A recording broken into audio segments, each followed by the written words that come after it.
You know that moment when someone from your past suddenly reaches out, acting like nothing ever happened?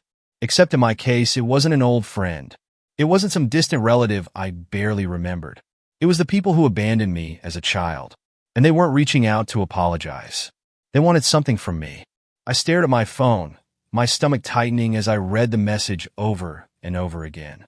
The words were simple, casual even, "We miss you. Please call." But the sender's name, Mom, was what made my breath hitch. My mother, the woman I hadn't spoken to in over 2 decades, had somehow found me. For a moment, it felt like the world around me had frozen. The steady hum of traffic outside my apartment window, the soft flicker of my laptop screen, the warmth of my untouched coffee, all of it faded into the background as memories I had buried long ago came rushing back. I was 7 the last time I saw them. We were living in a rundown trailer park on the outskirts of town, the kind of place where broken-down cars sat abandoned on patches of dying grass, and the sound of shouting was just another part of the atmosphere. That day, my parents had told me we were going for ice cream. I remember the excitement bubbling in my chest, the way my mother kissed my forehead a little too quickly before stepping into the car. My father gave me a smile that didn't quite reach his eyes, ruffling my hair as he told me to wait right there, that they'd be back soon. I sat on the hood of an old, rusted car, my legs swinging, the heat of the metal burning my thighs through my shorts. Minutes passed, then an hour. The sun dipped lower, the shadows stretched longer. And still they never came back. That night, a woman from the neighboring trailer finally came over. She took one look at my face, at the way I was still sitting there, staring down the empty dirt road like I expected to see headlights appear any second, and she just sighed. She knew. Everyone in that place knew what kind of people my parents were.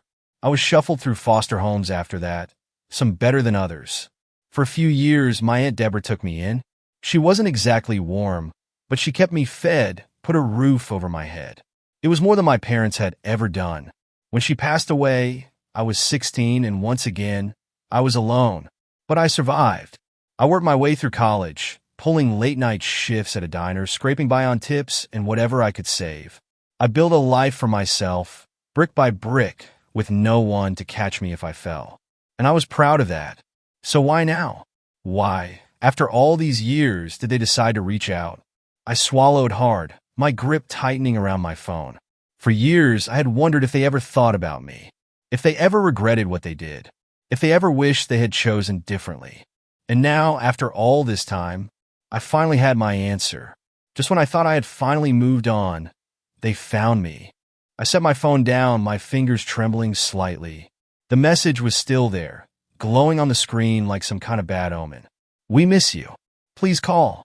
It had been 22 years. 22 years of nothing. No letters, no birthdays, no apologies. And now they miss me? My chest tightened as I stared at the words, a storm of emotions twisting inside me. I wanted to believe it was guilt, that maybe they had finally realized the weight of what they had done. But deep down, I knew better. I ignored it. For days, I went about my routine as if nothing had happened. I buried myself in work, distracting myself with deadlines and design projects. I spent time with Rachel, my best friend, who had been my rock since college. I went on dates with Matt, the man I was slowly letting in, even though he didn't know everything about me yet. But no matter how hard I tried, the message lingered in the back of my mind, like an itch I couldn't scratch. Then, a week later, my phone rang. An unknown number. I hesitated before answering, my heart pounding in my chest.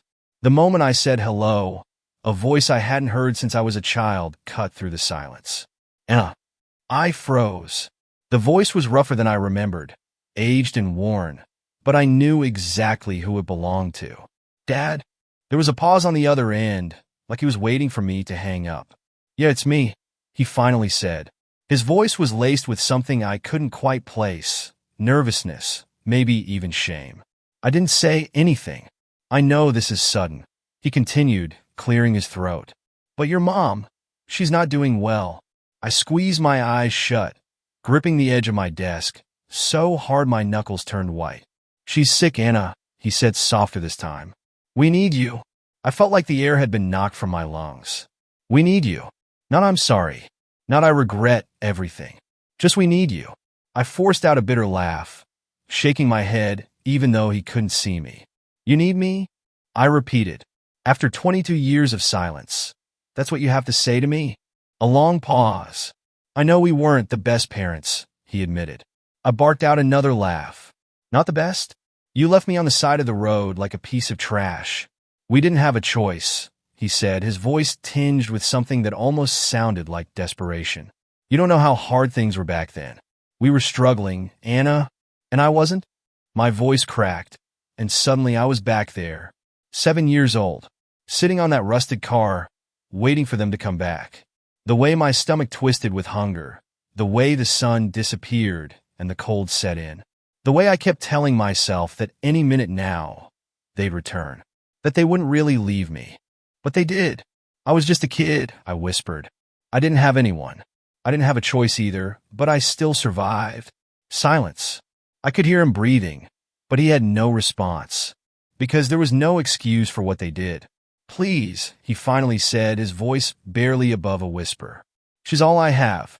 I don't know what else to do. Something in me wavered. I wasn't a cruel person. No matter how much I hated them for what they did, a part of me, the part that had spent years aching for a family, still felt the pull of obligation. But then another memory hit me. The day Aunt Deborah died. I was 16, sitting in the cold hospital waiting room, my hands gripping the arms of the chair, so tightly my nails dug into the plastic. She was the only real parent I had ever known, and now she was gone. I had no idea what I was going to do. I was terrified, and in that moment I had thought about my parents, thought about calling them, begging them to take me in, but I hadn't, because even then, I knew the truth. They weren't coming back. They had made their choice. Now it was my turn to make mine. I took a deep breath, steadying myself. I'm sorry she's sick, I said, my voice carefully controlled. But I can't help you. Another long silence. You're really going to turn your back on your own mother? He asked, his tone sharp now, tinged with anger. I closed my eyes. I'm just following your example. And then, without waiting for a response, I hung up. My hands were shaking. My stomach felt hollow. I had waited years for this moment, for them to call, to acknowledge what they had done. But now that it had finally happened, it wasn't an apology. It wasn't remorse. It was just another way for them to take from me. For years, I had been the abandoned one, the forgotten one, the child left behind. But now, for the first time, I was the one walking away. I told myself I was done, that I had closed the door for good. But despite everything, I couldn't shake the weight pressing down on my chest, the suffocating pull of unfinished business. I spent days trying to push it aside, pretending their voices weren't echoing in my head. But the past has a way of catching up with you, no matter how far you run. So when my father called again, this time with an actual address, I went. Maybe I needed closure. Maybe I needed to see them one last time to remind myself why I had survived all these years without them. Or maybe a small part of me still needed to know if they ever truly regretted what they did. The house wasn't what I expected. I had pictured another trailer, something barely holding together. But instead, I found myself standing in front of a small, run-down rental home. The yard was overgrown, the paint peeling, and the porch sagged under its own weight. I stood there for a moment, gripping my car keys so tightly they bit into my palm.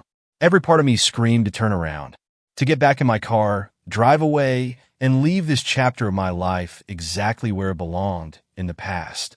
But then the door opened, and there she was, my mother. She was thinner than I remembered, her skin pale, her shoulders slumped like the weight of the world had finally broken her down. The years had hollowed her out, replaced the woman who had once kissed my forehead goodbye with someone I barely recognized. Her eyes met mine, and for a moment I saw something there, something raw and unfamiliar. Was it regret? Was it shame? I took a slow breath and stepped inside.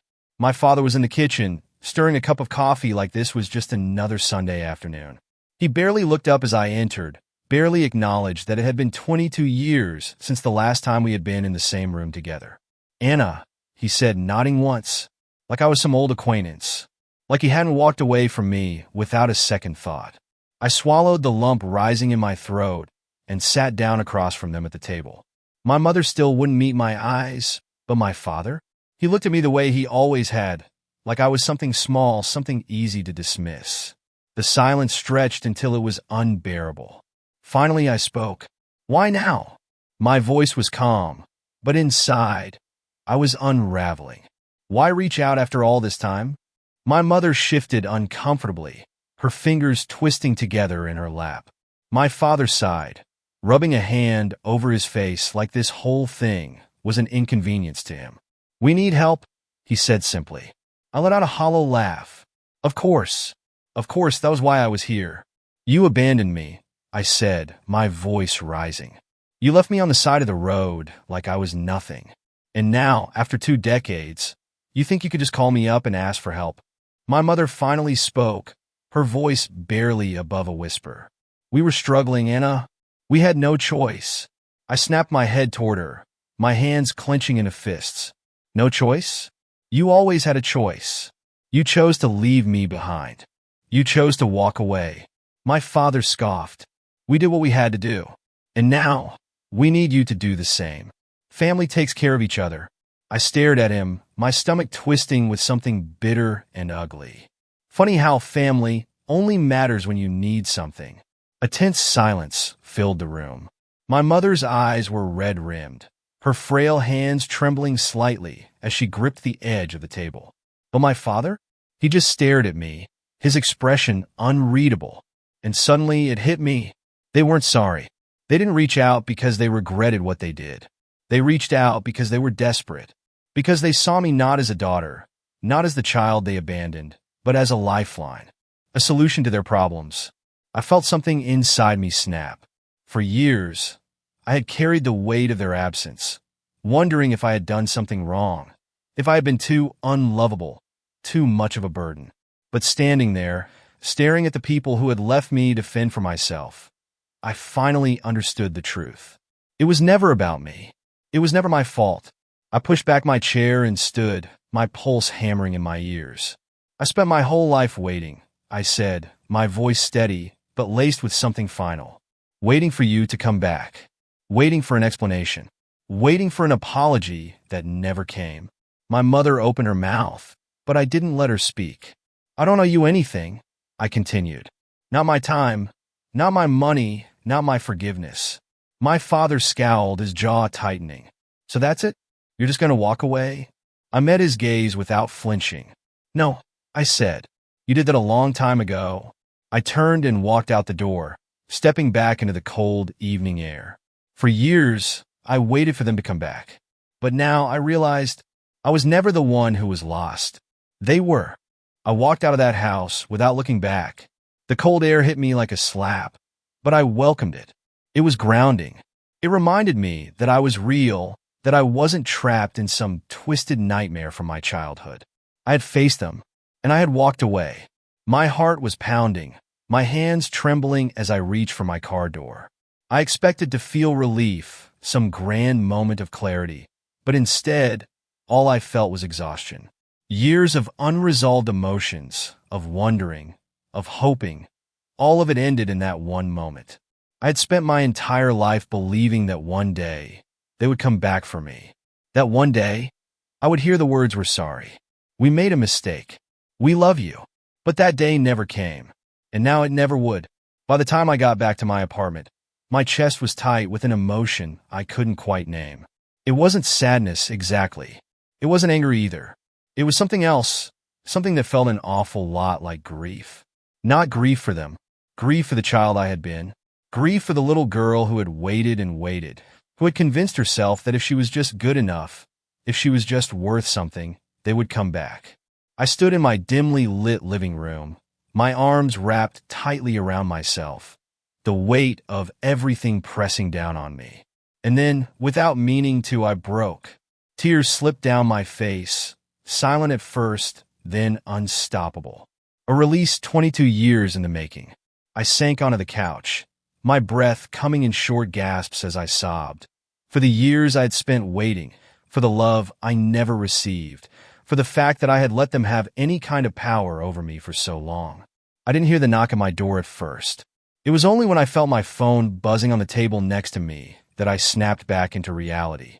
Rachel. I wiped my face hastily before answering, my voice still shaking. H.A. Open the door, she said softly.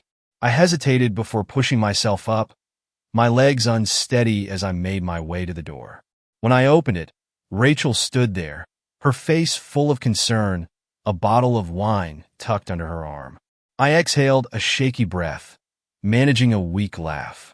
Did you psychic summon yourself here? Rachel stepped inside, closing the door behind her. You left me a voicemail, she said. You weren't crying, but your breathing sounded weird, like you were having a meltdown in silence. I blinked, confused. I didn't even remember calling her. She set the wine down on the coffee table, then pulled me into a tight hug. That was all it took. My walls cracked all over again. I clung to her, the weight of the night pressing against my ribs. They never changed, I whispered against her shoulder. They never even said they were sorry. Rachel sighed, rubbing slow circles on my back. Of course they didn't, she murmured. You knew that deep down, didn't you? I swallowed hard. I had. Some part of me had always known. I don't know why it still hurts, I admitted. Rachel pulled back, gripping my shoulders as she met my eyes. Because you're human. And because you spent your whole life believing that maybe, just maybe, they would regret what they did. I looked away, blinking back fresh tears. I feel so stupid. Rachel shook her head. You're not stupid. You're someone who deserved better. And you don't owe them a damn thing. The words hit me deep, settling into the cracks of my heart. I don't owe them anything. She squeezed my hands. You know that, right? I nodded, but I wasn't sure if I fully believed it. Not yet. Later that night, I curled up on my couch, Rachel asleep in the chair next to me. My phone buzzed again. This time, a message from Matt. Matt. Hey, haven't heard from you all day. Everything okay? I hesitated before typing back. Me. Can you come over? When Matt arrived, I wasn't sure how to start. He settled onto the couch beside me, his expression full of quiet concern. You don't have to talk about it, he said gently. But I'm here if you want to. I took a deep breath, my fingers twisting in my lap. And then, for the first time, I told him everything. About the day they left, about the years in foster care, about how I had spent so much of my life pretending I wasn't still haunted by the ghosts of people who were supposed to love me. When I finished, I braced myself for discomfort, for pity. But when I looked up, Matt was just looking at me with understanding. He reached for my hand, his fingers warm and steady. You know, I think you're the strongest person I've ever met, he said. A lump formed in my throat. I don't feel strong. You don't have to feel it, he murmured. You just have to be it.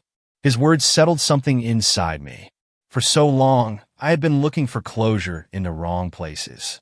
I had been waiting for them to tell me I was worthy, waiting for an apology that would never come. But closure wasn't something they could give me. Closure was something I had to give myself. I leaned back, staring up at the ceiling. For the first time in years, I didn't feel like I was waiting anymore. I wasn't the little girl sitting on the hood of that rusted car, waiting for parents who were never coming back. I wasn't the teenager standing at Aunt Deborah's funeral, wondering if she had just lost the only person who ever really cared. I wasn't the woman who picked up the phone, heart pounding, thinking maybe this time will be different. No, I was Anna. I was whole. I was free. And I wasn't going to let the past define my future. Walking away from my parents was the hardest thing I've ever done. Not because I wanted to stay, not because they deserved me, but because for so long a part of me had believed that maybe, just maybe, things would turn out differently. But I made my choice. And for the first time in my life, it wasn't about them. It was about me. I know not everyone will agree with my decision. Some people believe that no matter what, family is family. That blood ties should outweigh everything else. That forgiveness is the only way to truly heal. But I also know there are others, people like me, who understand that sometimes the best thing you can do is walk away. That being related to someone doesn't mean you owe them unconditional love, especially when they never showed you any in return. So, I want to ask you, what would you have done if the people who abandoned you suddenly came back into your life? Expecting help, expecting forgiveness, would you give it to them? Would you let them back in, hoping that this time things would be different? Or would you protect yourself, even if it meant closing the door forever? I know this is a complicated topic, and I'd love to hear your thoughts. Do you think I was too harsh? Or do you believe I did the right thing by choosing myself? Maybe you've been through something similar. If you're comfortable, share your story in the comments. Let's support each other. Because the truth is, none of us should have to go through this alone. And if you've ever had to make a hard choice about cutting someone out of your life, just know, I see you. You're not heartless. You're not selfish. You're just protecting yourself. And that is okay. If this story resonated with you, don't forget to hit that like button. It really helps. And if you want more real-life stories like this, make sure to subscribe. I have so much more to share, and I hope you'll stick around for it. Because sometimes, choosing yourself is the hardest thing you'll ever do. But in the end, it's the only way to be free. Sometimes, choosing yourself is the hardest thing to do. But in the end, it's the only way to be free.